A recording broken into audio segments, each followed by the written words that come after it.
Oui, en compagnie du vice-président Abdoulaye Sow et du directeur technique Mayacine Ma, nous avons tenu aujourd'hui à rendre visite au Lion U23, puisque dans 2 ou 3 jours, ils vont s'envoler pour le Congo, pour Brazzaville, pour participer aux Jeux africains.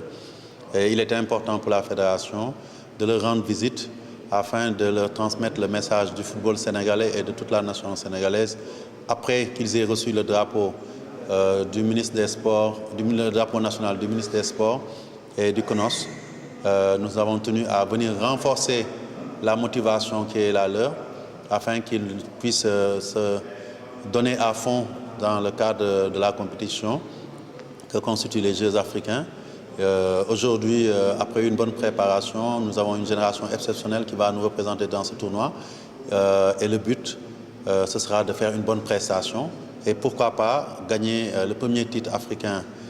pour notre football. Ils en ont les capacités, ils en ont la motivation et nous avons essayé de les accompagner. Et il faut aussi leur faire comprendre que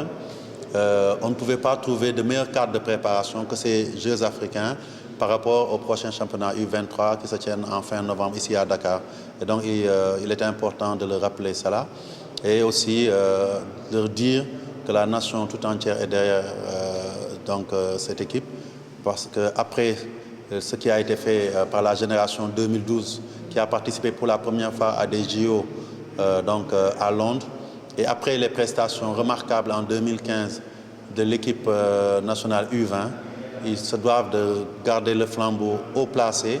en faisant une bonne prestation pour ces Jeux africains et surtout en continuant dans leur lancée pour essayer de nous obtenir une nouvelle qualification pour les JO de Rio 2016 et pourquoi pas, comme je l'ai dit, avoir une prestation aussi remarquable que leurs devanciers de 2012, dont la plupart aujourd'hui sont des membres remarquables de l'équipe nationale A. Donc globalement, c'était ça le message. Les motiver aussi en leur disant qu'au-delà du cadre qui a été défini, de motivation matérielle qui a été défini par l'État et le CONOS, la fédération sera à leur côté comme à l'habitude pour les accompagner en termes de prise en charge pour que cette